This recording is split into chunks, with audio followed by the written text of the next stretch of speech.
दोस्तों इमेजिन करो, आप पहली बार बुलेट ट्रेन पर चढ़ने वाले हो। सुबह के 7 बज रहे हैं। आप मुंबई के बीकेसी स्टेशन पर खड़े हो। आप काफी एक्साइटेड हो बुलेट ट्रेन में अपनी फर्स्ट राइड के लिए। ट्रेन स्टेशन पर आती है, गेट खुलता है और आप ट्रेन के अंदर जाते हो। अंदर जाते ही आपको दिखता है प्रीमियम सीट्स, साइलेंट केबिन और एक फ्यूचरिस्टिक एक्सपीरियंस। आप अपनी सीट पर बैठते हैं और ट्रेन चल पड़ती है। ये देखने के लिए कि ट्रेन में और क्या क्या फीचर्स हैं, आप डिफरेंट कोचेस और वॉशरूम्स में जाकर देखते हैं। हर एक चीज काफी सुंदर दिखाई पड़ती है। फिर आप अपनी सीट पर वापस आते हैं और आपको स्क्रीन पर दिखाई देता है सिर्फ 10 मिनट में आप बीकेसी से थाने क्रॉस कर चुके हो, जबकि बाय रोड आपको ये डिस्टेंस कवर करने में लगभग 50 मिनट से 1 घंटे तक लग सकते हैं। सफर शुरू होने के सिर्फ 2 घंटे और 7 मिनट बाद आपकी ट्रेन साबरमती स्टेशन पर लग चुकी होती है। दोस्तों ये इमेजिनेशन जल्द ही सच हो सकती है, क्योंकि इंडिया में बुलेट ट्रेन का काम जोरों शोरों से चल रहा है, लेकिन लोग अभी भी इस प्रोजेक्ट को लेकर काफी कंफ्यूज हैं। तो इस वीडियो में मैं आपकी सारी कंफ्यूजन दूर कर दूंगा। ये प्रोजेक्ट कोई सिंपल प्रोजेक्ट नहीं है, बल्कि ये प्रोजेक्ट अपने आप में ही कई रिकॉर्ड्स तोड़ने वाला है। जैसे दुनिया की सबसे लंबी वायाडक्ट ट्रेन ब्रिज, समुद्र के नीचे बना हुआ 7 किलोमीटर लंबा टनल और 92% से ज्यादा रूट ग्राउंड से ऊपर होना, और भी बहुत कुछ इस प्रोजेक्ट में बन रहा है। लेकिन हर प्रोजेक्ट की तरह इसमें भी कई रुकावटें आई। इस प्रोजेक्ट की वजह से काफी हंगामा खड़ा हुआ। फार्मर्स ने प्रोटेस्ट किया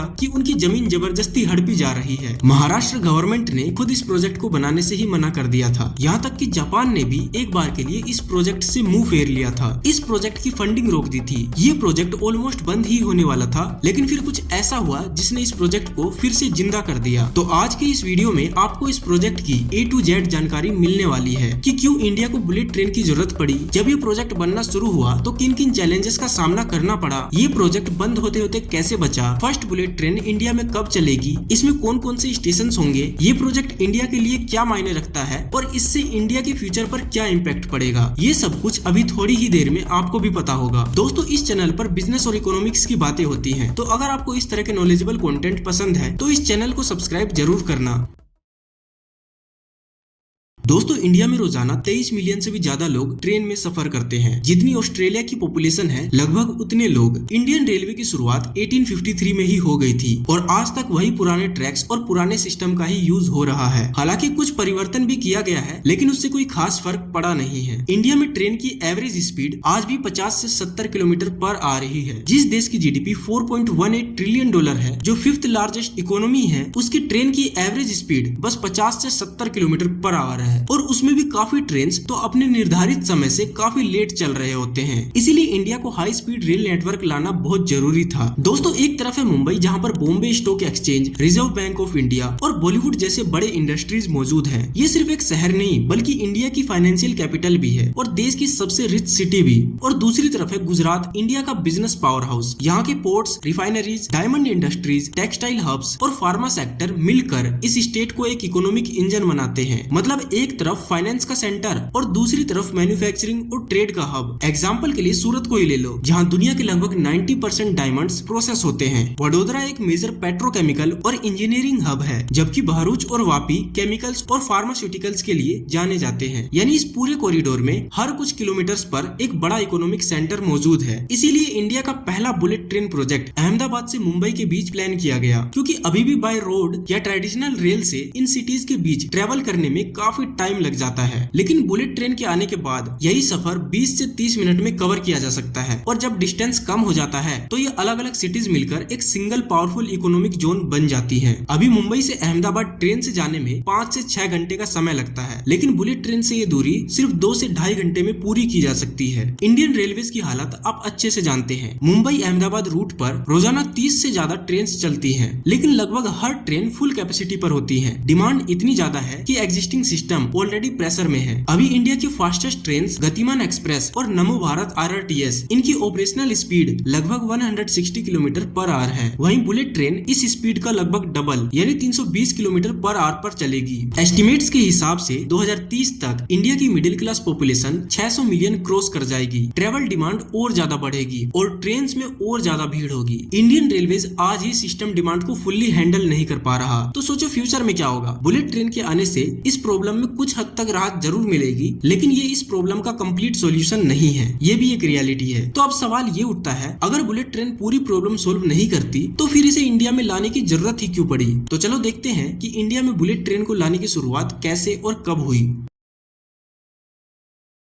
इंडिया में बुलेट ट्रेन को लाने की बात 2009-10 से ही शुरू हो गई थी। रेलवे बजट में मुंबई अहमदाबाद रूट का नाम बहुत पहले से ही शामिल था। इसकी स्टडी हुई, फाइल्स बनी, लेकिन कुछ दिनों में ये बात ठंडी पड़ने लगी और डिस्कशन बंद हो गया। 7 अक्टूबर 2013 इंडिया और जापान ने memorandum of understanding MOU sign किया, स्पेसिफिकली मुंबई अहमदाबाद कॉरिडोर के लिए जॉइंट फिजिबिलिटी स्टडी के लिए। 2 साल तक जापानीज एक्सपर्ट्स इंडिया आए। उन्होंने पूरे प्रपोज्ड रूट को इंस्पेक्ट किया, मिट्टी की क्वालिटी चेक की, सेस्मिक एक्टिविटी देखी, पॉपुलेशन डेंसिटी देखी, हर चीज की स्टडी की और 2015 में मोदी सरकार ने फाइनली इस प्रोजेक्ट के लिए ग्रीन सिग्नल दे दिया। दिसंबर 2015 में प्रोजेक्ट फॉर्मली अप्रूव हुआ। एस्टिमेटेड कॉस्ट थी 1.08 लाख करोड़ रुपीस। 14 सितंबर 2017 प्राइम मिनिस्टर नरेंद्र मोदी और जापान के प्राइम मिनिस्टर शिंजो आबे दोनों ने साथ मिलकर अहमदाबाद में इस प्रोजेक्ट की नींव रखी। उस वक्त पीएम मोदी ने कहा, इंडिया की 75th इंडिपेंडेंस डे यानी 15 अगस्त 2022 को इंडिया में पहली बुलेट ट्रेन चलेगी।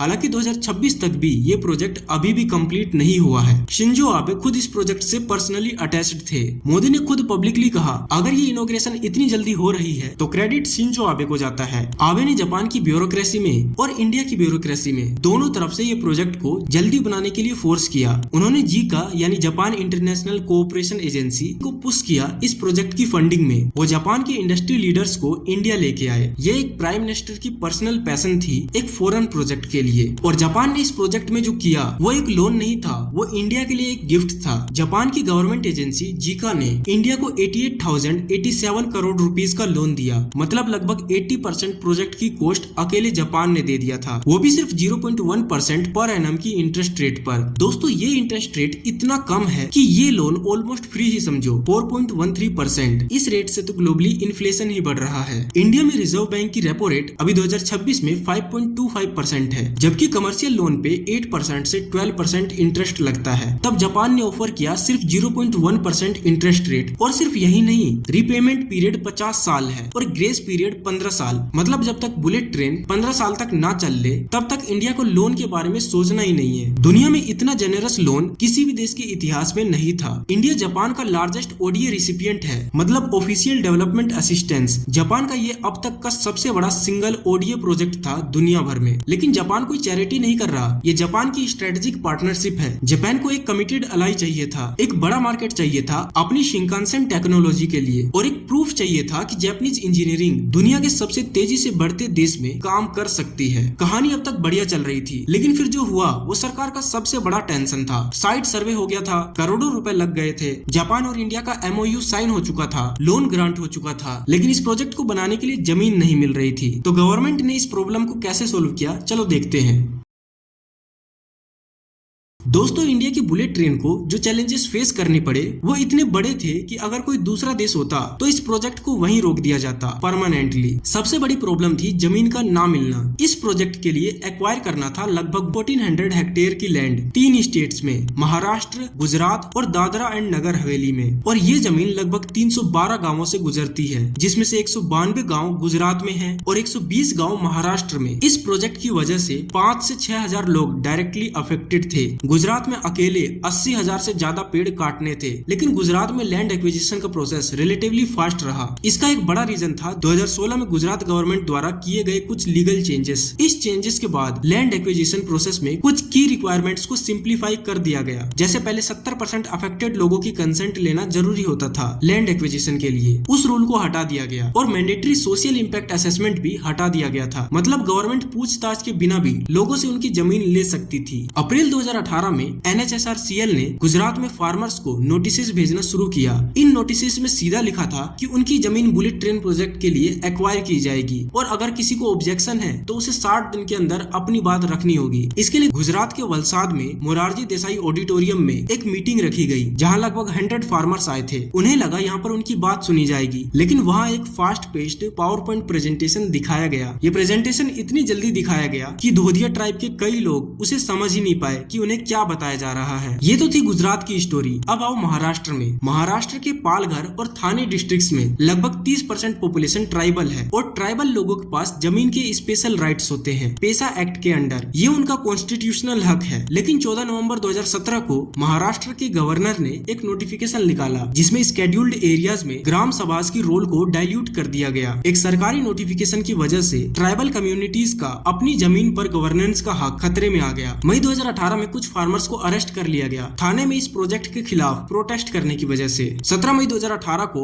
लगभग 1000 ट्राइबल फार्मर्स महाराष्ट्र से मुंबई के आजाद मैदान में इकट्ठे हुए और गवर्नर से उनकी एक ही मांग थी कि अपना नोटिफिकेशन वापस ले लो। जून 2018 में पालघर के दहनु एरिया में 50,000 से ज्यादा फार्मर्स और गाँव के लोग एक मैसिव रैली में इकट्ठे हुए। ऑल इंडिया किसान सभा के प्रेसिडेंट अशोक धावले ने कहा कि हमसे जबरदस्ती जमीन ली जा रही है और हम उनका पूरी ताकत से विरोध करेंगे। ये सब होने के बाद जीका ने रिपोर्टेडली लोन की फर्दर डिसबर्समेंट रोक दी। कुछ न्यूज रिपोर्ट्स ने सितंबर 2022 में बताया कि जीका ने इंडिया को और पैसा देने से मना कर दिया इनएडिक्वेट एनवायरमेंटल सेफगार्ड्स और महाराष्ट्र लैंड इश्यूज की वजह से। जीका और NHRCL ने बाद में इसे टेम्पररी पॉज कहा, लेकिन इससे इंडिया को डिप्लोमेटिक एम्बेरसमेंट का सामना करना पड़ा। शिवसेना जो उस वक्त बीजेपी की अलाई थी महाराष्ट्र में, उन्होंने खुद पब्लिकली कहा कि बुलेट ट्रेन प्रोजेक्ट अननेसेसरी है और ये सिर्फ गुजराती बिजनेसमैन के लिए बन रही है महाराष्ट्र के फार्मर्स की कीमत पर। लेकिन फिर 2022 में एकनाथ शिंदे की बीजेपी अलाइड गवर्नमेंट ने ही महाराष्ट्र में बुलेट ट्रेन प्रोजेक्ट का काम फिर से शुरू कर दिया। जनवरी 2024 में गवर्नमेंट ने अनाउंस किया कि 100% जमीन एक्वायर हो चुकी है बुलेट ट्रेन प्रोजेक्ट के लिए महाराष्ट्र और गुजरात दोनों स्टेट्स में। लेकिन तब तक 85,801 करोड़ रुपीस खर्च हो चुके थे। Land acquisition, civil structures, station works, ये सब मिला के। अब जमीन की लड़ाई तो खत्म हो चुकी थी, लेकिन असली मुश्किलें तो अभी बाकी ही थी। सितंबर 2017 में ही बुलेट ट्रेन की फाउंडेशन रखी जा चुकी थी। लोगों को सपने दिखाए गए कि 15 अगस्त 2022 को पहला बुलेट ट्रेन इंडिया में चलेगा, लेकिन एक्चुअल काम फरवरी 2021 में शुरू हुआ, लगभग 3.5 साल बाद। लेकिन उस बीच क्या हुआ वो देखो। लैंड एक्विजिशन की लड़ाई, Maharashtra protests, court cases, bureaucratic delays और इन सब के बाद जब प्रोजेक्ट पर काम सच में शुरू हुआ तब तक कोविड-19 इंडिया में आ चुका था। 2021 की अप्रैल मई में इंडिया में कोविड की दूसरी वेव आई, लाखों लोग मारे गए, हर कंस्ट्रक्शन साइट बंद हो गई थी। माइग्रेंट वर्कर्स जो इंडिया की कंस्ट्रक्शन का बैकबोन है वो अपने स्टेट वापस चले गए, सप्लाई चेन टूट गई, एनवायरमेंटल क्लियरेंसेस डिले हुए। 2022 में बुलेट ट्रेन चलने का वादा धरा का धरा रह गया। तब तक प्रोजेक्ट की कॉस्ट भी बढ़ चुकी थी। 2017 में जब प्रोजेक्ट अप्रूव हुआ था तो इसकी एस्टिमेटेड कॉस्ट थी 1.08 लाख करोड़ रुपीस। 2022 तक एनालिसिस ने बताया कि अब इस प्रोजेक्ट की कॉस्ट 48% बढ़ चुकी है, लगभग 1.6 लाख करोड़ रुपीस। फिर 2025-26 में रिवाइज्ड एस्टिमेट निकले, अब कॉस्ट है लगभग 1.98 लाख करोड़ रुपीस। ये 83% ज्यादा है ओरिजिनल एस्टिमेटेड कॉस्ट से। लगभग 90,000 करोड़ रुपए का एक्स्ट्रा बर्डन इंडिया पर आ चुका था। जीका का लोन सिर्फ 88,087 करोड़ रुपीस का था, जो कि अब खत्म हो चुका था। ये एक्स्ट्रा 90,000 करोड़ रुपीस का बर्डन इंडिया को अपनी जेब से देना पड़ेगा, गवर्नमेंट के बजट से, टैक्स पेयर्स के पैसे से, यानी हमारे टैक्स के पैसे से। और चलो मान लो बुलेट ट्रेन बन भी जाता है तो ये इंडिया को कितना कमा के देगा। बुलेट ट्रेन की टिकट की प्राइस लगभग 2500 से 3500 रुपए पूरे मुंबई अहमदाबाद सफर के लिए होगा। अभी मुंबई से अहमदाबाद की फ्लाइट का एवरेज फेयर भी 2500 रुपए के आसपास है। तो सवाल ये है, बुलेट ट्रेन अफोर्ड कौन करेगा? सिर्फ अपर मिडिल क्लास और वेल्दी इंडियंस ही ना। गवर्नमेंट को सब्सिडी देनी पड़ेगी सालों तक, शायद दशकों तक, इस ट्रेन को पब्लिक के लिए अफोर्डेबल बनाने के लिए। वैसे आपको क्या लगता है, क्या यह प्रोजेक्ट वर्थ इट होगा?